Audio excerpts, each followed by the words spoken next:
കർത്താവും രക്ഷിതാവുമായ യേശു ക്രിസ്തുവിൻ്റെ നിസ്തുല്യനാമം വാഴ്ത്തപ്പെടുമാറാകട്ടെ. JCNTSD അഥവാ യേശു ക്രിസ്തുവിൻ്റെ പുതിയ നിയമരക്ഷയുടെ ഉപദേശം എന്ന വാട്സാപ്പ് ഗ്രൂപ്പിലും യൂട്യൂബിലും ഫേസ്ബുക്കിലും നിത്യജീവ മൊഴികൾ എന്ന പ്രസംഗ പരമ്പരയിൽ കടന്നു വരുവാൻ അനുവദിച്ച കൃപാലുവായ ദൈവത്തിന് മഹത്വം കരേറ്റുന്നു. അവസരം നൽകിയ അഡ്മിന്മാർക്കും കഠിനാധ്വാനം ചെയ്യുന്ന എല്ലാ ദാസിദാസന്മാർക്കും എന്നെ ശ്രമിക്കുന്ന പ്രിയപ്പെട്ട എല്ലാവർക്കും വീണ്ടും വരുന്നവനായ യേശു ക്രിസ്തുവിൻ്റെ നിസ്തുല്യനാമത്തിലുള്ള സ്നേഹവന്ദനത്തെ അറിയിക്കുന്നു. തുടർന്ന് നാം ചിന്തിക്കുന്നത് ഇന്ന് അപ്പോസ്തോലന്മാരുടെ ഉപദേശം എന്നതാണ്. അപ്പോസ്തല പ്രവൃത്തി 2-ാം അധ്യായത്തിൻ്റെ 42 വായിക്കുമ്പോൾ, അവർ അപ്പോസ്തോലന്മാരുടെ ഉപദേശം കേട്ടും കൂട്ടായ്മയാചരിച്ചും അപ്പം നുറുക്കിയും പ്രാർത്ഥന കഴിച്ചും പോന്നു. സ്തോത്രം. അതുകൊണ്ട് അപ്പോസ്തോലന്മാരുടെ ഉപദേശം എന്തായിരുന്നു? ഇത് ചിന്തിക്കുവാനുള്ള കാരണം 2 യോഹന്നാൻ അതിൻ്റെ 1-ാം അധ്യായത്തിൻ്റെ 9-ഉം 10-ഉം വാക്യം വായിക്കുമ്പോൾ, ക്രിസ്തുവിൻ്റെ ഉപദേശത്തിൽ നിലനിൽക്കാതെ അതിർ കടന്നു പോകുന്ന ഒരുത്തനും ദൈവമില്ല. അപ്പം യേശു ക്രിസ്തുവിൻ്റെ ഉപദേശത്തിൽ നിലനിൽക്കാതെ അതിർ കടന്നു പോകുന്ന ഒരുത്തനും ദൈവമില്ല. ഉപദേശത്തിൽ നിലനിൽക്കുന്നവനോ പിതാവും പുത്രനും ഉണ്ട്. ഒരുത്തൻ ഈ ഉപദേശം കൊണ്ടല്ലാതെ നിങ്ങളുടെ അടുക്കൽ വന്നുവെങ്കിൽ അവനെ വീട്ടിൽ കൈക്കൊള്ളരുത്, അവന് കുശലം പറയുകയും അരുത്. യേശു ക്രിസ്തുവിൻ്റെ ഉപദേശത്തിൽ നിലനിൽക്കുന്നുവെങ്കിൽ പിതാവുമുണ്ട് പുത്രനും ഉണ്ട് എന്ന് ഈ ലേഖനത്തിലൂടെ ഓർമ്മപ്പെടുത്തും.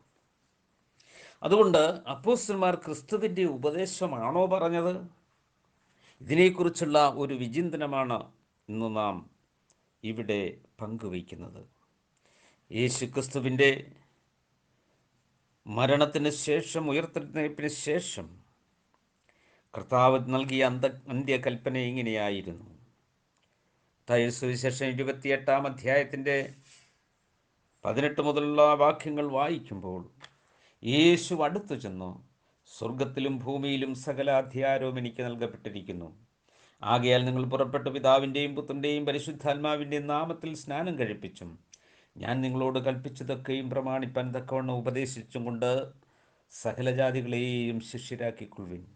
ഞാനോ ലോകാവസാനത്തോളം എല്ലാ നാളും നിങ്ങളോട് ഉണ്ട് എന്ന് അരുളിച്ചെയ്തു. ഞാൻ നിങ്ങളോട് കൽപ്പിച്ചതൊക്കെയും പ്രമാണിപ്പാൻ തക്കവണ്ണം ഉപദേശിച്ചും കൊണ്ട് സകല ജാതികളെയും ശിഷ്യരാക്കിക്കൊള്ളുവിൻ. അപ്പോൾ കർത്താവായ യേശു ക്രിസ്തു കൽപ്പിച്ചത് പ്രമാണിപ്പാൻ തക്കവണ്ണം ഉപദേശിച്ചിട്ടാണോ സകല ജാതികളെയും അപ്പോസ്തോലന്മാർ ശിഷ്യരാക്കിയത്? യേശുക്രിസ്തുവിൻ്റെ ഉപദേശം ആരുടെ ഉപദേശമായിരുന്നു? യേശുക്രിസ്തുവിൻ്റെ ഉപദേശം തന്നെ ആയിരുന്നുവോ അപ്പോസ്തോലന്മാരുടെ ഉപദേശം? അപ്പോസ്തോലന്മാർ ഉപദേശിക്കുകയും പഠിപ്പിക്കുകയും ചെയ്തത്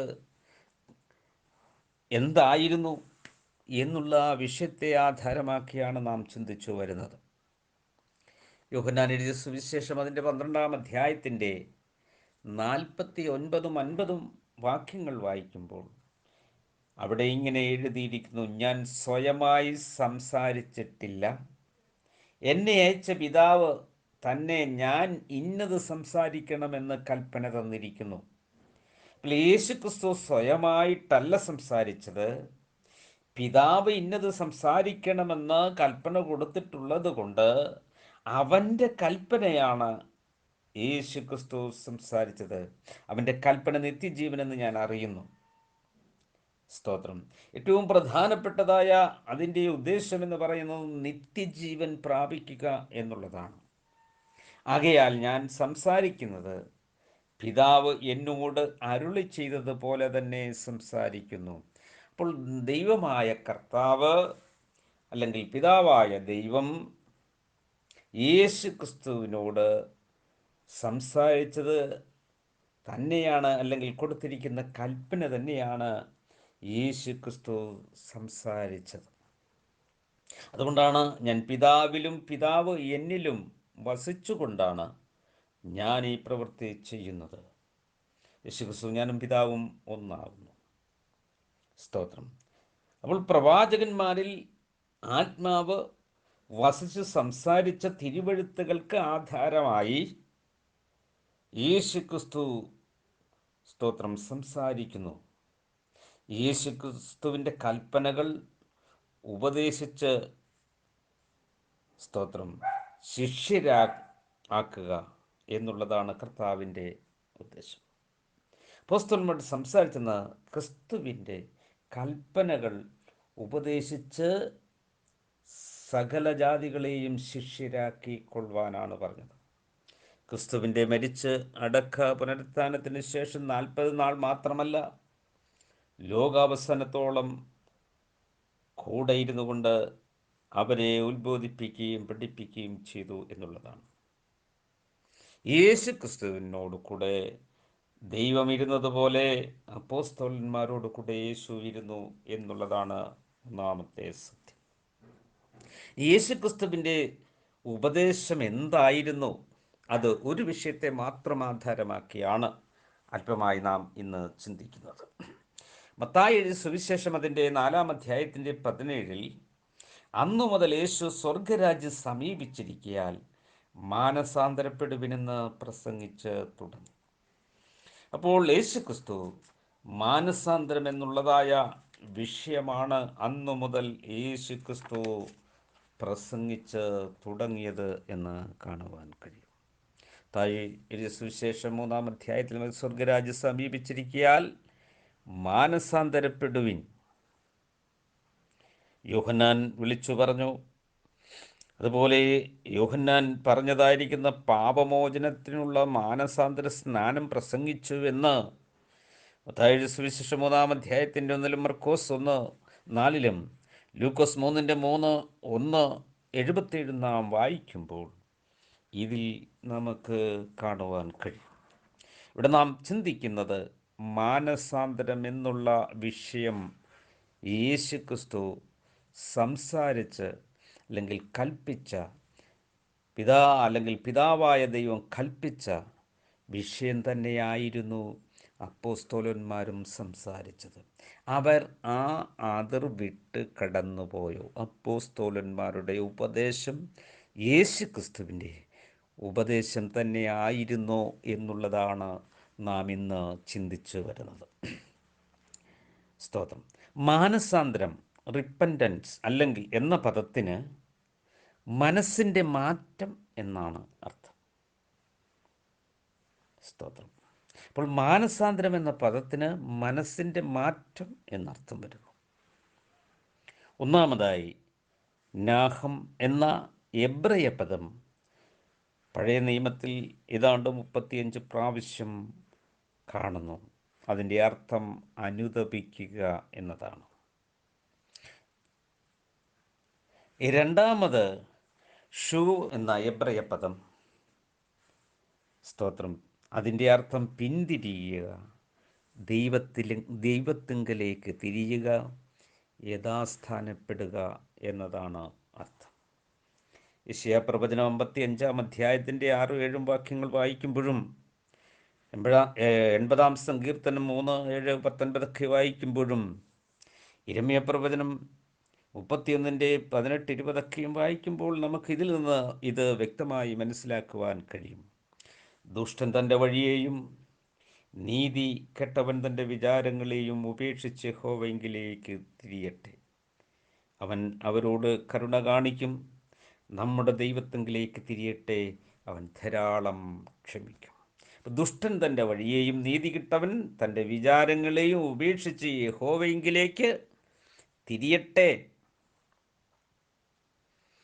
മറ്റൊരു വാക്ക് പുതിയ നിയമത്തിൽ കൊടുത്തിരിക്കുന്നത് മെറ്റനോയിയ എന്നാണ്. അത് 23 പ്രാവശ്യം നമുക്ക് കാണുവാൻ കഴിയും. മെറ്റനോ യോയോ എന്നുള്ള വാക്ക് 34 പ്രാവശ്യവും നമുക്ക് കാണാൻ കഴിയും. അപ്പോൾ അതിൻ്റെ അർത്ഥം, മെറ്റനോയിയ എന്നതിൻ്റെ അർത്ഥം പശ്ചാത്തപിക്കുക, അനുതപിക്കുക എന്നൊക്കെയുമാണ്. അപ്പോസ്തല പ്രവൃത്തി അതിൻ്റെ 3-ാം അധ്യായം 19-ാം വാക്യത്തിൽ, നിങ്ങളുടെ പാപങ്ങൾ മാഞ്ഞു കിട്ടേണ്ടതിന് മാനസാന്തരപ്പെട്ട് തിരിഞ്ഞുകൊള്ളുവിൻ എന്ന് എഴുതിയിരിക്കുന്നു. അപ്പോൾ സ്തോത്രം, ഈ മാനസാന്തരം എന്ന വിഷയം അതിപ്രധാനമായ ഒരു വിഷയമാണ്. യേശുക്രിസ്തുവിൻ്റെ പ്രസംഗ വിഷയത്തിൽ ഒന്നായിരുന്നു മാനസാന്തരം എന്നുള്ളതായ വിഷയം. ഇവിടെ അപ്പോസ്തല പ്രവൃത്തി 3-ാം അധ്യായത്തിൻ്റെ 19 നിങ്ങളുടെ പാപങ്ങൾ മാഞ്ഞു കിട്ടേണ്ടതിന് മാനസാന്തരപ്പെട്ട് തിരിഞ്ഞുകൊള്ളുവിൻ എന്ന് അവർ പ്രഖ്യാപിച്ചു. അപ്പോസ്തല പ്രവൃത്തി 20-ാം അധ്യായത്തിൻ്റെ 21 വായിക്കുമ്പോൾ, ന്യായപ്രമാണത്തിൽ ഉള്ളത് ഒന്നും മറച്ചു വെക്കാതെ പരസ്യമായും വീടുതോറും അറിയിക്കുകയും ഉപദേശിക്കുകയും ചെയ്തു എന്നുള്ളതാണ്. ദൈവത്തിങ്കിലേക്കുള്ള മാനസാന്തരവും നമ്മുടെ കർത്താവായ യേശുക്രിസ്തുവിലുള്ള വിശ്വാസവും, സ്തോത്രം, ഈ വിഷയങ്ങളെ ആധാരമാക്കിയായിരുന്നു അവരുടെ പ്രസംഗങ്ങൾ. അതുകൊണ്ട് യഹൂദന്മാരും യവനന്മാർക്കും ഇത് സാക്ഷീകരിച്ചു. അപ്പോൾ എല്ലാവർക്കും വേണ്ടി അപ്പോസ്തലന്മാർ ന്യായപ്രമാണത്തിലുള്ളതൊന്നും മറച്ചു വെക്കാതെ വീടുതോറും ഈ ഉപദേശം അറിയിച്ചു. ദൈവത്തിങ്കിലേക്കുള്ള മാനസാന്തരം, നമ്മുടെ കർത്താവായ യേശുക്രിസ്തുവിലുള്ള വിശ്വാസം. എന്താണ് ന്യായപ്രമാണത്തിൽ ഉള്ളത്? സ്തോത്രം. വാക്യങ്ങൾ നിങ്ങൾ ശരിയായി തിരുവചനത്തിലൂടെ വായിക്കുക. അപ്പോൾ ഈ വിഷയം നമ്മൾ പൂർണ്ണമായും, സ്തോത്രം, അറിഞ്ഞിരിക്കണം. അപ്പോൾ അവരുടെ വിഷയം എന്തായിരുന്നു? മാനസാന്തരം എന്നുള്ളതായ വിഷയത്തെ ആധാരമാക്കി യേശുക്രിസ്തു പ്രസംഗിച്ച പ്രസംഗം തന്നെയായിരുന്നു അവരും പ്രസംഗിച്ചത് എന്ന് നമുക്ക് അതിലൂടെ കാണുവാൻ കഴിയുന്നുണ്ട്. 26-ാം അധ്യായത്തിലേക്ക് അപ്പോസ്തല പ്രവൃത്തി നമ്മൾ വരുമ്പോൾ, അതിൻ്റെ 20 മുതലുള്ളതായിരിക്കുന്ന വാക്യങ്ങൾ നമ്മൾ വായിക്കുമ്പോൾ, അവിടെ നമുക്ക് ചില കാര്യങ്ങൾ വ്യക്തമായി വെളിപ്പെടുത്തുന്നു എന്നുള്ളതാണ്. സ്തോത്രം. അതിൻ്റെ 20-ാം വാക്യം ഇങ്ങനെ നമ്മൾ വായിക്കുന്നു: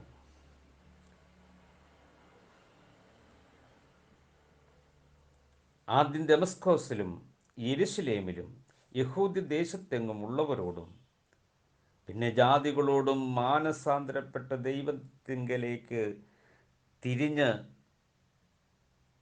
മാനസാന്തരത്തിന് യോഗ്യമായ പ്രവൃത്തികൾ ചെയ്യണമെന്ന് പ്രസംഗിച്ചു. അപ്പോൾ അപ്പോസ്തലന്മാരുടെ ഒരു പ്രസംഗ വിഷയം ഏതു തന്നെയായിരുന്നു? കർത്താവായ യേശുക്രിസ്തു പ്രസംഗിച്ചതായിരിക്കുന്ന പ്രസംഗമായിരുന്നു ഒരു ഒന്നാമത്തെ വിഷയമെന്ന് നമുക്ക് കാണുവാൻ കഴിയും. അതുകൊണ്ട് അവർ പറഞ്ഞു, ആദ്യം ദമസ്കോസിലും യെരുശലേമിലും പിന്നെ യഹൂദ്യ ദേശത്തൊക്കെയും ഉള്ളവരോടും പിന്നെ ജാതികളോടും മാനസാന്തരപ്പെട്ട് ദൈവത്തിങ്കലേക്ക് തിരിഞ്ഞ് മാനസാന്തരത്തിന് യോഗ്യമായ പ്രവൃത്തികൾ ചെയ്യണമെന്ന് അവർ പ്രസംഗിച്ചു.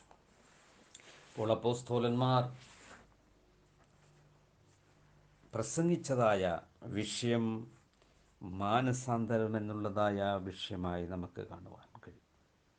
പഴയ നിയമ പ്രവാചകന്മാരും ന്യായപ്രമാണം മാനസാന്തര സന്ദേശം നൽകി എന്നുള്ളതാണ്. നമ്മൾ ആവർത്തന പുസ്തകം 30-ാം അധ്യായത്തിൻ്റെ 10-ാം വാക്യം നമ്മൾ വായിക്കുമ്പോൾ, യെഹെസ്കേൽ 14, 16, 18, 30, യിരെമ്യാ 8:6 ഇങ്ങനെയുള്ളതായിരിക്കുന്ന വചനങ്ങളൊക്കെയും വായിക്കുമ്പോൾ പഴയ നിയമപ്രവാചകന്മാരും ഈ മാനസാന്തര വിഷയം അല്ലെങ്കിൽ ഈ സന്ദേശം ജനത്തിന് നൽകി. അപ്പോൾ ദൈവം വചനത്തിലേക്ക് തിരിയുക, പ്രവാചകന്മാരിലൂടെ നിങ്ങളെ അറിയിച്ചത് നിങ്ങൾ ദുർമാർഗങ്ങൾ വിട്ട് എൻ്റെ വചനങ്ങളും ചട്ടങ്ങളും പ്രമാണിച്ച് നടക്കണമെന്ന് അവർ ജനത്തോട് ആഹ്വാനം ചെയ്തു. നിങ്ങൾ അനുദപിച്ച് നിങ്ങളുടെ വിഗ്രഹങ്ങളെ മ്ലേച്ഛമായ ബിംബങ്ങളെയൊക്കെയും വിട്ട് തിരിയണം. നിങ്ങളുടെ ദുഷ്ടത വിട്ട് അനുദപിച്ച് തിരിയുക. സ്തോത്രം. അതുകൊണ്ട് കാലമറിയുന്ന ചില പക്ഷികളെക്കുറിച്ചൊക്കെയും അവിടെ രേഖപ്പെടുത്തിയിരിക്കുന്നു. എന്നാൽ ദൈവത്തിൻ്റെ ന്യായപ്രമാണത്തെ അവർ അറിയുന്നില്ല എന്നുള്ളതാണ്. അതുകൊണ്ട് അതിലേക്ക് നിങ്ങൾ തിരിയുക, നിങ്ങൾ മാനസാന്തരപ്പെടുക. ഇതായിരുന്നു പഴയ നിയമ പ്രവാചകന്മാരും ന്യായപ്രമാണവും ഈ വിഷയത്തെ ആധാരമാക്കി ജനത്തോട് സംസാരിച്ചു. യോഹന്നാൻ്റെ വിഷയവും അതുതന്നെയായിരുന്നു. എന്തായിരുന്നു? മത്തായി സുവിശേഷം 3-ാം അധ്യായത്തിൻ്റെ 1-8 വായിക്കുമ്പോൾ മാനസാന്തരപ്പെടുവിൻ. മർക്കോസ് 1-ാം അധ്യായം 4 നമ്മൾ വായിക്കുന്നു, പാപമോചനത്തിനായുള്ള മാനസാന്തര സ്നാനത്തെപ്പറ്റി പ്രസംഗിച്ചു എന്നുള്ളതാണ്. അപ്പോൾ യോഹന്നാൻ സ്നാപകൻ്റെയും പ്രസംഗ വിഷയം, പ്രവാചകന്മാരുടെ പ്രസംഗ വിഷയം, യേശുക്രിസ്തുവിൻ്റെ പ്രസംഗ വിഷയം, അപ്പോസ്തലന്മാരുടെ പ്രസംഗ വിഷയം ഒന്ന് എന്തായിരുന്നു? മാനസാന്തരപ്പെടുവിൻ. ഇതെവിടെ നിന്ന് കേട്ടതാണ്? ദൈവത്തിൻ്റെ കൽപ്പനയായിരുന്നു എന്നുള്ളതാണ്. അതുകൊണ്ട് യേശുക്രിസ്തുവിൽ ദൈവം വസിച്ചുകൊണ്ട് ദൈവം അവിടുന്ന് സംസാരിച്ചു എന്നുള്ളതാണ്. അതുകൊണ്ട് പ്രിയരെ, സ്തോത്രം, മാനസാന്തരം എന്നുള്ളതായ ഒരു വിഷയം അവർ അതിർ കടന്നു പോകാതെ സംസാരിച്ചു. അപ്പോൾ ക്രിസ്തുവിൻ്റെ ഉപദേശത്തിൽ നിന്ന്, യേശുക്രിസ്തുവിൻ്റെ പഠിപ്പിക്കൽ നിന്ന് അവരൊരിക്കലും അതിർ കടന്ന് പോയിട്ടുണ്ടോ എന്ന് നാം ചിന്തിക്കണമെന്ന് കർത്താവിൽ ഓർമ്മപ്പെടുത്തുകയാണ്. അപ്പോൾ യേശുക്രിസ്തുവിൻ്റെ പരസ്യമായ ശുശ്രൂഷ ആരംഭിച്ച് പ്രസംഗിക്കുമ്പോൾ നമുക്ക് ഈ മത്തായി സുവിശേഷം 4-ാം അധ്യായത്തിൻ്റെ 17 അന്ന് മുതൽ സ്വർഗരാജ്യം സമീപിച്ചിരിക്കയാൽ മാനസാന്തരപ്പെടുവിനെന്ന് പ്രസംഗിച്ചു തുടങ്ങി. മർക്കോസ് 1-ാം അധ്യായത്തിൻ്റെ 15 നമ്മൾ വായിക്കുമ്പോൾ കാലം തികഞ്ഞു, ദൈവരാജ്യം സമീപിച്ചിരിക്കയാൽ മാനസാന്തരപ്പെട്ട് സുവിശേഷത്തിൽ വിശ്വസിപ്പിൻ. മത്തായിയുടെ സുവിശേഷം 11-ാം അധ്യായത്തിൻ്റെ 20 മുതൽ 24 വായിക്കുമ്പോൾ പല വീര്യപ്രവൃത്തികളും നടന്ന പട്ടണങ്ങളെ മാനസാന്തരപ്പെടായികയാൽ യേശുക്രിസ്തു ശാസിച്ചു തുടങ്ങി എന്ന് കാണുവാൻ കഴിയും. ലൂക്കോസ് സുവിശേഷം അതിൻ്റെ 13-ാം അധ്യായം 1 മുതൽ 5 മുതൽ അല്ലല്ല, മാനസാന്തരപ്പെടായികയാൽ നിങ്ങൾ എല്ലാവരും അങ്ങനെ തന്നെ നശിച്ചു പോകും. അപ്പം മാനസാന്തരത്തിന് യോഗ്യമായ ഫലം കായ്ച്ചില്ല എങ്കിൽ നശിക്കുമെന്നുള്ള ദൈവിക സന്ദേശം കർത്താവ് നൽകിയെന്നാണ്. യേശുക്രിസ്തുവിൻ്റെ 12 ശിഷ്യന്മാരും, സ്തോത്രം, മാനസാന്തരവും പാപമോചനവും പ്രസംഗിച്ചു എന്നുള്ളതാണ്. 12 ശിഷ്യന്മാരെ രണ്ടായി അവരെ അയക്കുമ്പോൾ മാനസാന്തരപ്പെടണമെന്ന് അവർ പ്രസംഗിച്ചു എന്ന് നമുക്ക് മർക്കോസ് സുവിശേഷം 6-ാം അധ്യായത്തിൻ്റെ, സ്തോത്രം, 7 മുതൽ 12 വരെയും നമ്മൾക്ക് വായിക്കുമ്പോൾ ഇത് അവിടെ എഴുതിയിരിക്കുന്നതായി കാണും. സ്തോത്രം. മറ്റൊന്ന്, ശിഷ്യന്മാർക്ക് ഈ ഉപദേശം നൽകി എന്നുള്ളതാണ്. ലൂക്കോസ് സുവിശേഷം 24-ാം അധ്യായത്തിൻ്റെ 44 മുതൽ 49 വരെയും വായിക്കുമ്പോൾ അവൻ്റെ നാമത്തിൽ മാനസാന്തരവും പാപമോചനം യെരൂശലേമിൽ തുടങ്ങി സകല ജാതികളിലും പ്രസംഗിക്ക വേണമെന്ന് എഴുതിയിരിക്കുന്നു. അപ്പോൾ യേശുക്രിസ്തു തൻ്റെ ശിഷ്യന്മാർക്ക് ഈ ഉപദേശം നൽകി എന്നുള്ളതാണ്. ലൂക്കോസ് സുവിശേഷം 24-ാം അധ്യായത്തിൻ്റെ 47 നമ്മൾ വായിക്കുമ്പോൾ 44 മുതൽ നമ്മൾ വായിക്കുമ്പോൾ അവൻ്റെ നാമത്തിൽ പാപമോചനവും അല്ലെങ്കിൽ മാനസാന്തരവും പാപമോചനവും യെരുശലേമിൽ തുടങ്ങി സകല ജാതികളിലും പ്രസംഗിക്കുകയും വേണമെന്ന് എഴുതിയിരിക്കുന്നു. എവിടെയാണ് എഴുതിയിരിക്കുന്നത്? പഴയ നിയമ തിരുവെഴുത്തുകളിൽ. അതാണ് അവിടെ പറഞ്ഞത്, ന്യായപ്രമാണത്തിലുള്ളത് മറച്ചു വയ്ക്കാതെ അവർ പരസ്യമായി വീടുതോറും അറിയിച്ചു എന്നുള്ളതാണ്, ഉപദേശിച്ചു എന്നുള്ളതാണ്. എന്താണ്? ദൈവത്തിങ്കിലേക്കുള്ള മാനസാന്തരവും കർത്താവായ യേശു ക്രിസ്തുവിലുള്ള വിശ്വാസവും. പ്രിയരെ, അതുകൊണ്ട് സ്തോത്രം, യേശു ക്രിസ്തുവിൻ്റെ ശിഷ്യന്മാർ മാനസാന്തരവും പാപമോചനവും പ്രസംഗിച്ചു. നമ്മൾ പിന്നെ ചിന്തിച്ചു, ഈ ഉപദേശം ശിഷ്യന്മാർക്ക് നൽകി. അവൻ്റെ നാമത്തിൽ മാനസാന്തരവും പാപമോചനവും യെരുശലേമിൽ തുടങ്ങി സകല ജാതികളിലും പ്രസംഗിക്കും വേണമെന്ന് തിരുവഴുത്തിൽ, പഴയ നിയമത്തിൽ, പ്രവാചക സൂക്തങ്ങളിൽ എഴുതിയിരിക്കുന്നു എന്നാണ് അവിടെ പറഞ്ഞത്. സ്തോത്രം. മറ്റൊന്ന് നാം ചിന്തിക്കുന്നു, എല്ലാവരും മാനസാന്തരപ്പെടണമെന്നുള്ളതാണ്. അപ്പോസ്തലപ്രവൃത്തി 17-ാം അധ്യായത്തിൻ്റെ 30. എന്നാൽ അറിയായ്മയുടെ കാലങ്ങളെ ദൈവം ലക്ഷ്യമാക്കാതെ ഇപ്പോൾ എല്ലായിടത്തും എല്ലാവരും മാനസാന്തരപ്പെടണമെന്ന് മനുഷ്യരോട് ദൈവം കൽപ്പിക്കുന്നു എന്നുള്ളതാണ്. 2 പത്രോസ് എഴുതിയ ലേഖനം അതിൻ്റെ 3-ാം അധ്യായത്തിൻ്റെ 9-ഉം 10-ഉം എഴുതിയിരിക്കുന്നു. ചിലർ താമസമെന്ന് വിചാരിക്കുന്നത് പോലെ കർത്താവിൻ്റെ വരവ് വാഗ്ദത്തം നിവർത്തിപ്പാൻ താമസിക്കുന്നില്ല. എല്ലാവരും മാനസാന്തരപ്പെടുവാൻ ഇച്ഛിച്ചിട്ട് ദൈവം ദീർഘക്ഷമ കാണിക്കുകയാണ്. ലൂക്കോസ് സുവിശേഷം അതിൻ്റെ 13-ാം അധ്യായത്തിൻ്റെ 3-ാം വാക്യം, മാനസാന്തരപ്പെടാഞ്ഞാൽ എല്ലാവരും നശിച്ചു പോകും. അല്ലല്ല, മാനസാന്തരപ്പെടാതിരുന്നാൽ എല്ലാവരും അങ്ങനെ നശിച്ചു പോകും. തീത്തോസ് ലേഖനം അതിൻ്റെ 2-ാം അധ്യായത്തിൻ്റെ 11-ഒക്കെയും നിങ്ങൾ വായിച്ച് ചില കാര്യങ്ങൾ അവിടെ വ്യക്തമാക്കിയിരിക്കുന്നത് മനസ്സിലാക്കണമെന്ന് ഓർമ്മപ്പെടുത്തുകയാണ്. സ്തോത്രം. ഇനി മാനസാന്തരത്തിലേക്ക് വിളിച്ചത് പാപികളെയാണ്. മത്തായി സുവിശേഷം 9-ാം അധ്യായത്തിൻ്റെ 13, യാഗത്തിലല്ല കരുണയിൽ ദൈവം പ്രസാദിക്കുന്നു എന്നുള്ളത് പഠിപ്പിൻ. നീതിമാന്മാരെയല്ല പാപികളെ എത്രേ വിളിപ്പാൻ വന്നത് എന്ന് പറഞ്ഞു. മർക്കോസ് സുവിശേഷം അതിൻ്റെ 2-ാം അധ്യായത്തിൻ്റെ 17, ദീനക്കാർക്കല്ല, സ്തോത്രം, അല്ലെങ്കിൽ സൗഖ്യമുള്ളവർക്കല്ല, ദീനക്കാർക്കത്രേ, അതുകൊണ്ട് പാപികളെ വിളിപ്പാൻ വന്നു എന്ന് കർത്താവ് പറഞ്ഞു. ദീനക്കാരായിരിക്കുന്ന, അല്ലെങ്കിൽ പാപത്താൽ രോഗത്താൽ മരണമെന്ന് പറയുന്നത് പോലെ ദീനക്കാർക്ക് വേണ്ടിയാണ്, അല്ലെങ്കിൽ പാപികളായിരിക്കുന്ന മനുഷ്യരെ വിളിപ്പാനാണ് കർത്താവ് വന്നത്. ലൂക്കോസ് സുവിശേഷം 5-ാം അധ്യായത്തിന് 32-ലും, ഞാൻ നീതിമാന്മാരെയല്ല പാപികളെ അത്രേ മാനസാന്തരത്തിന് വിളിപ്പാൻ വന്നത്. അപ്പോൾ നീതിമാന്മാരല്ലാത്ത പാപികളായിരിക്കുന്ന മനുഷ്യർക്ക് മാനസാന്തരത്തിൻ്റെ ആവശ്യകതയുണ്ട് എന്നുള്ള കാര്യം നാം മറന്നു പോകരുത്. അതുകൊണ്ട് കർത്താവ് നീതിമാന്മാരെയല്ല പാപികളെ എത്രേ മാനസാന്തരത്തിന് വിളിച്ചത്. സ്തോത്രം. മാനസാന്തരപ്പെടുന്നതായിരിക്കുന്ന ഒരു വ്യക്തിയെക്കുറിച്ച് സ്വർഗം സന്തോഷിക്കുന്നു എന്നുള്ളതാണ്. ലൂക്കോസ് സുവിശേഷം അതിൻ്റെ 15-ാം അധ്യായത്തിൻ്റെ 7-10 വാക്യങ്ങളിൽ നാം വായിക്കുമ്പോൾ, അങ്ങനെ തന്നെ മാനസാന്തരപ്പെടുന്ന ഒരു പാപിയെക്കുറിച്ച് ദൂതന്മാരുടെ മധ്യത്തിൽ സന്തോഷമുണ്ടാകും.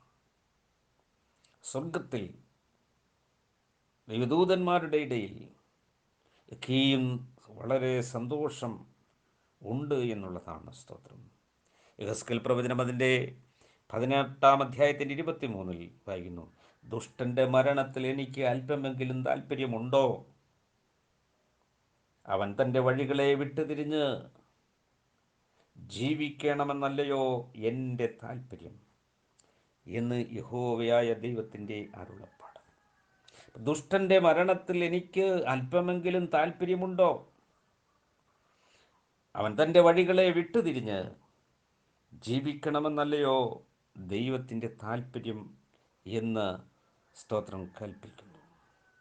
എഫെസ്യ ലേഖനം അതിൻ്റെ 3-ാം അധ്യായത്തിൻ്റെ 10-ാം വാക്യമൊക്കെയും നിങ്ങൾ വായിച്ച് മനസ്സിലാക്കുക.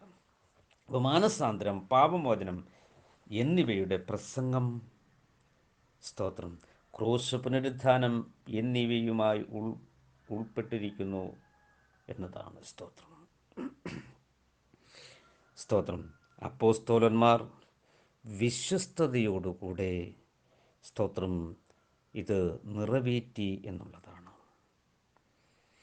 സ്തോത്രം. അപ്പോസ്തല പ്രവൃത്തി 17-ാം അധ്യായത്തിൻ്റെ 30-ഉം 20-ാം അധ്യായത്തിൻ്റെ 21 വാക്യങ്ങൾ നമ്മളെ അത് ഉത്ബോധിപ്പിക്കുന്നു എന്നുള്ളതാണ്. ആകയാൽ നിങ്ങളുടെ പാവങ്ങൾ മാഞ്ഞു കിട്ടേണ്ടതിന് മാനസാന്തരപ്പെട്ട് തിരിഞ്ഞുകൊള്ളുവിൻ എന്നും. വീടുതോറും ദൈവത്തിലേക്കുള്ള മാനസാന്തരം, യേശുക്രിസ്തുവിലുള്ള വിശ്വാസവും സ്തോത്രം അവർ പഠിപ്പിച്ചു, പ്രസംഗിച്ചു. എങ്ങനെയാണോ വീടുതോറും പ്രയോജനമുള്ളതൊന്നും മറച്ചു വയ്ക്കാതെ, അപ്പോൾ ഏറ്റവും പ്രയോജനകരമായിട്ടുള്ള ഈ വിഷയത്തെ മറച്ചു വയ്ക്കാതെ എല്ലായിടത്തും എല്ലാവരും മാനസാന്തരപ്പെടണമെന്നുള്ള ദൈവിക സന്ദേശം ആണ് അവർ സംസാരിച്ചത്. അപ്പോൾ സ്തോത്രം അപ്പോസ്തലന്മാർ വിശ്വസ്തയോടുകൂടെ സ്തോത്രം നിറവേറ്റി. 3-ാം അധ്യായത്തിൻ്റെ 19, 17, 30, 20, 21 നാം വായിക്കുമ്പോൾ അപ്പോസ്തലന്മാർ യേശുക്രിസ്തുവിൻ്റെ ഉപദേശം പൂർണ്ണമായും നിറവേറ്റി എന്നുള്ളതാണ്.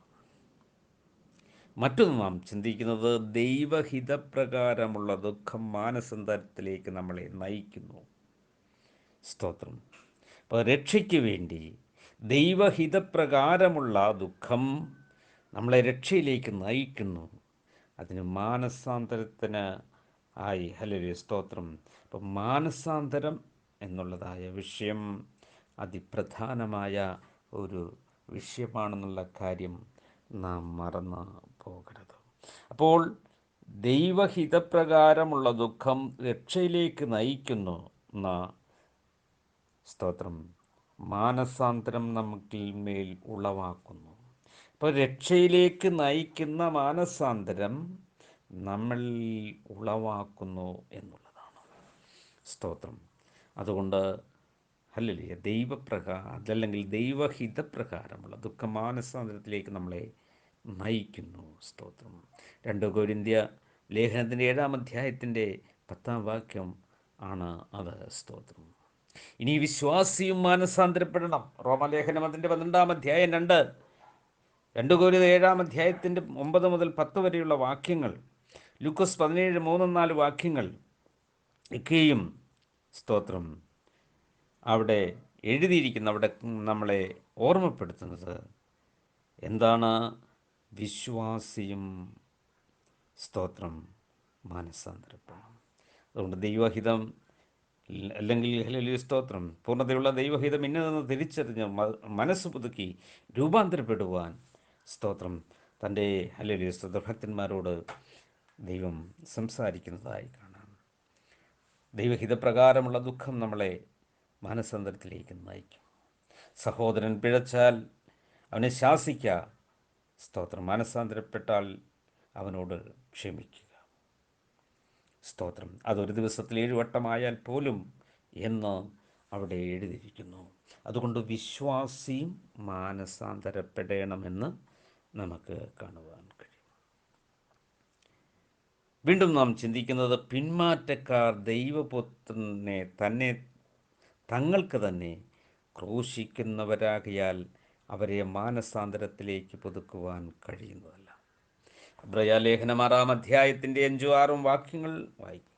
ഒരിക്കൽ പ്രകാശനം ലഭിച്ചിട്ട് പിന്മാറിപ്പോയാൽ, അതുകൊണ്ട് ദൈവപുത്രനെ തങ്ങൾക്ക് തന്നെ ക്രൂശിക്കുന്നവരാകിയാൽ അവരെ മാനസാന്തരത്തിലേക്ക് നയിക്കുവാൻ സാധ്യമല്ല.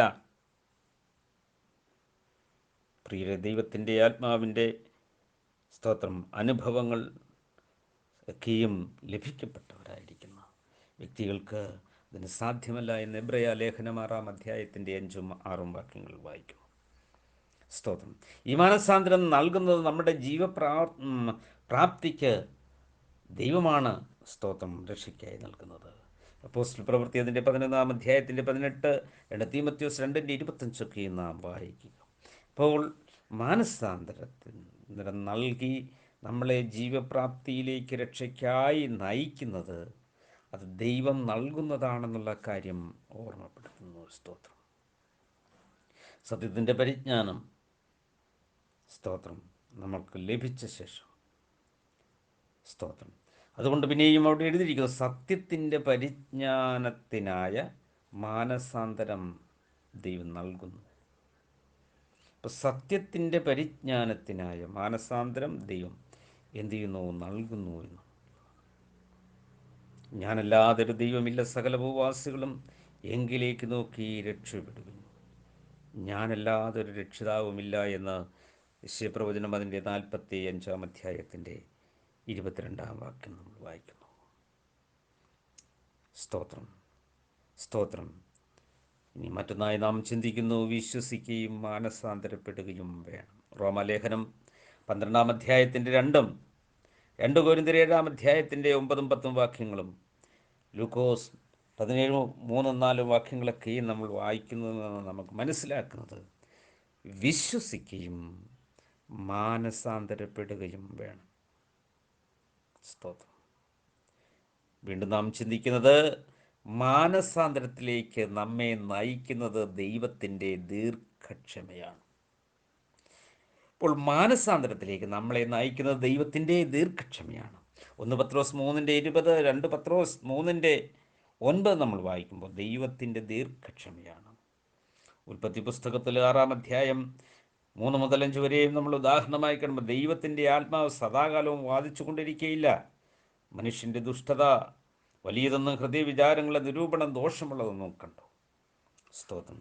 അവരെ നശിപ്പിക്കുവാൻ തീരുമാനിച്ചു. അപ്പോൾ ദൈവത്തിൻ്റെ ദീർഘക്ഷമയാണ്, സ്തോത്രം, അവർക്ക് വേണ്ടി രക്ഷയുടെ പദ്ധതി ഒരുക്കിയതെന്ന് കാര്യം ഞാൻ ഓർമ്മപ്പെടുത്തട്ടെ. സ്തോത്രം. മറ്റൊന്ന് നാം ചിന്തിക്കുന്നു, ദൈവത്തിൻ്റെ നന്മയാണ്, ദൈവത്തിൻ്റെ ദയ നമ്മളെ മാനസാന്തരത്തിലേക്ക് നയിക്കുന്നു. റോമലേഖനം അതിൻ്റെ 2-ാം അധ്യായത്തിൻ്റെ 4, സ്തോത്രം, നാം വായിക്കുമ്പോൾ വെളിപ്പാട് പുസ്തകം 3-ാം അധ്യായത്തിൻ്റെ 9, സ്തോത്രം. അപ്പോൾ ഇവിടെയെല്ലാം നമുക്ക് കാണുന്നത്, ആകയാൽ നീ മാനസാന്തരപ്പെടുക. ഞാൻ വാതിലിൽ നിന്ന് മുട്ടുന്നു, ആരെങ്കിലും എൻ്റെ ശബ്ദം കേട്ട് വാതിൽ തുറന്നാൽ ഞാൻ അവനോടും കൂടെ അത്താഴം കഴിക്കും. ദൈവത്തിൻ്റെ ഹല്ലേലൂയ നന്മയാണ് നമ്മളെ മാനസാന്തരത്തിലേക്ക് നയിക്കുന്നത്. അതുകൊണ്ട് പാപമോചനത്തിന്, സ്തോത്രം, ആവശ്യമാണ് മാനസാന്തരം എന്നുള്ളതായിരിക്കുന്ന കാര്യം ഓർമ്മപ്പെടുത്തട്ടെ. ക്രിസ്തു പ്രസംഗിച്ചു, ക്രിസ്തുവിന് തിരുവെഴുത്തുകളിലൂടെ ദൈവം അവരോട് കൂടെ ഇരുന്ന് കർത്താവ് ഉപദേശിച്ച കൽപ്പനയാണ് യേശുക്രിസ്തു പ്രസംഗിച്ചത്. യേശുക്രിസ്തു പ്രസംഗിച്ചത് തന്നെയാണ് അപ്പോസ്തലന്മാർ പ്രസംഗിച്ചത്. സ്തോത്രം. അതുകൊണ്ട് ഇതിൽ നിന്ന് നാം 2 കൊരിന്ത്യർ ലേഖനം അതിൻ്റെ 7-ാം അധ്യായത്തിൻ്റെ 10 ഇതിൽ നിന്ന് നാം പിന്മാറരുത്. അപ്പോൾ മാനസാന്തരം എന്ന വിഷയത്തിൽ അവർ യേശുക്രിസ്തുവിൻ്റെ ഉപദേശത്തിൽ നിന്ന് അതിർവിട്ടുപോയില്ല. അതാണ് അവർ പഠിപ്പിച്ചത്. എബ്രയ ലേഖനം അതിൻ്റെ 6-ാം അധ്യായം 1-2 വാക്യങ്ങൾ വായിക്കുമ്പോൾ, സ്തോത്രം, എന്താണ് അവിടെ പറഞ്ഞിരിക്കുന്നത്? നിർജീവ പ്രവൃത്തികളെക്കുറിച്ചുള്ള മാനസാന്തരം. അപ്പം അവരുടെ വിഷയം എന്തായിരുന്നു? ഒന്ന്, നിർജീവ പ്രവൃത്തികളെക്കുറിച്ചുള്ള മാനസാന്തരം. ഇത് പാലാണ് എന്ന് പറയുകയാണ്. അപ്പോൾ നിർജീവ പ്രവൃത്തി എന്താണ്? ജീവപ്രവൃത്തി എന്താണ്? മാനസാന്തരം എന്താണ്? അപ്പോൾ ഈ 3 വിഷയങ്ങൾ അതിൽ അടക്കം ചെയ്തിരിക്കുന്നു. അതിൽ പ്രധാനപ്പെട്ട ഒന്നാമത് പറയുന്ന വിഷയം എന്താണ്? മാനസാന്തരം. നമ്മളെ നിത്യ ജീവൻ നിന്ന് നമ്മളെ നശിപ്പിക്കുന്ന പ്രവർത്തന മണ്ഡലങ്ങളെ നിന്ന് നമ്മൾ ദൈവത്തിങ്കിലേക്ക് തിരിയുക എന്നുള്ളത്. അപ്പം നിർജീവ പ്രവൃത്തികളെക്കുറിച്ചുള്ള മാനസാന്തരം. എബ്രയ ലേഖനം 6-ാം അധ്യായം 1-2 വാക്യങ്ങൾ. അത് 6 വിഷയം പാലും 7-ാമത്തത് കട്ടിയുള്ള ആഹാരം അല്ലെങ്കിൽ പരിജ്ഞാനവുമാണ്. സ്തോത്രം. അതുകൊണ്ട് അപ്പോസ്തലന്മാർ ഒരിക്കലും യേശുക്രിസ്തുവിൻ്റെ ഉപദേശത്തിൽ നിന്ന് അതിർ കടന്നു പോയില്ല. അതിന് ഒന്നാമത്തെ ഉപദേശമാണ് നാം ഇന്ന് ചിന്തിച്ചത്. അവരുടെ പ്രസംഗ വിഷയം അവരുടേതായിരിക്കുന്ന ആ, ആ, എല്ലാ പ്രവർത്തനങ്ങളിലും ഏറ്റവും പ്രധാനപ്പെട്ടതായി കർത്താവ് പ്രസംഗിച്ച് തുടങ്ങിയ വിഷയം തന്നെയായിരുന്നു ഒന്നാമത്തത് മാനസാന്തരം. അപ്പോസ്തല പ്രവൃത്തി നമ്മൾ 2:38 വായിക്കുന്നു, നിങ്ങൾ മാനസാന്തരപ്പെട്ട് നിങ്ങളുടെ പാപങ്ങളുടെ മോചനത്തിനായി ഓരോരുത്തരും യേശുക്രിസ്തുവിൻ്റെ നാമത്തിൽ സ്നാനമേൽപ്പി. സ്തോത്രം. എന്നോട് കേട്ട പിതാവിൻ്റെ വാഗ്ദത്തം. അപ്പം യേശുക്രിസ്തു പിതാവിൻ്റെ കൽപ്പനയാണ് അനുസരിച്ചത്, പിതാവിൻ്റെ ആലോചനയാണ്. അത് പ്രവാചകന്മാരിലൂടെ വെളിപ്പെടുത്തിയതാണ്. പഴയ നിയമത്തിലും പുതിയ നിയമത്തിലും ഒന്നുപോലെ കാണുന്ന അതിപ്രധാനമായ ഒരു വിഷയമാണ് മാനസാന്തരം.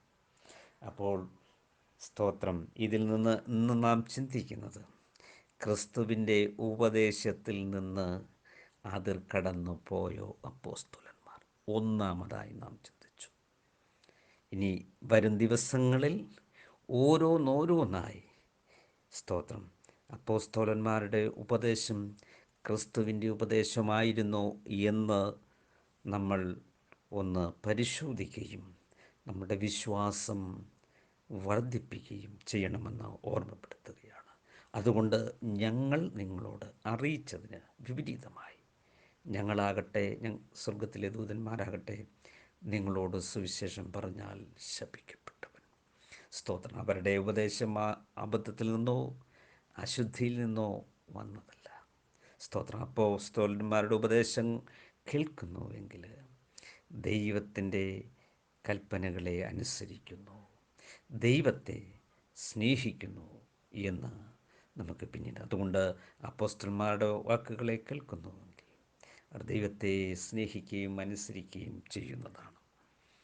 പ്രിയരെ, വരുവാനിരിക്കുന്ന പുതിയ യെരൂശലേമിലും അവരുടെ പേർ എഴുതിയിട്ടുണ്ട്. വചനത്തിലൊന്ന് കൂട്ടുകയും കുറയ്ക്കുകയും ചെയ്താൽ ജീവവൃക്ഷത്തിൻ്റെ ഹല്ലേലൂയ സ്തോത്രം അല്ലെങ്കിൽ സ്വർഗരാജ്യത്തിൽ നിന്ന് അവർ നിഷേധിക്കപ്പെടും. എന്നാൽ അവരുടെ പേര് സ്തോത്രം പുതിയ യെരൂശലേമിലും എഴുതപ്പെട്ടിരിക്കുന്നു. അതുകൊണ്ട് നമുക്ക് ഈ നാളുകളിൽ അതിപ്രധാനമായ വിഷയമാണ് അപ്പോസ്തലന്മാർ യേശുക്രിസ്തുവിൻ്റെ ഉപദേശം തന്നെയാണോ ഉപദേശിച്ചത്. യേശുക്രിസ്തുവിന് ദൈവത്താൽ ലഭിക്കപ്പെട്ട ഉപദേശമായിരുന്നു. ആ ഉപദേശം അപ്പോസ്തലന്മാരിലൂടെ ലോകത്തിന് നൽകി. അതുകൊണ്ട് അപ്പോസ്തലന്മാർ യേശുക്രിസ്തുവിൻ്റെ ഉപദേശത്തിൽ നിന്ന് അതിർ കടന്ന് പോയില്ല എന്ന് നാം ഇപ്പോൾ ഒരു കാര്യത്തിലൂടെ ചിന്തിച്ചു. ദൈവം നമ്മളെ സമർത്ഥമായി അനുഗ്രഹിക്കട്ടെ. വചനങ്ങൾ കൊണ്ട് വളരെ സൂക്ഷ്മതയോടുകൂടെ ചിന്തിക്കുകയും പഠിക്കുകയും അപ്പോസ്തലന്മാർ ക്രിസ്തുവിൽ നിന്ന് അല്ലെങ്കിൽ തിരുവെഴുത്തുകളിൽ നിന്ന് അവർക്ക് ലഭിക്കപ്പെട്ട ആ സത്യത്തിന് വിരോധമായി ആരും പോകരുതേ എന്ന് ഓർമ്മിപ്പിച്ചുകൊണ്ട് ഞാൻ എൻ്റെ വാക്കുകൾക്ക് ഇവിടെ വിരാമമിടുന്നു. ദൈവം നമ്മളെ സമർത്ഥമായി അനുഗ്രഹിക്കുമാറാകട്ടെ. ആമേൻ. തുടർന്ന് നമുക്ക് ചിന്തിക്കാം. ദൈവം നമ്മളെ സമർത്ഥമായി പിന്നെയും വീണ്ടും വീണ്ടും അനുഗ്രഹിക്കട്ടെ. God bless you. Thank you Jesus. Thank you Jesus.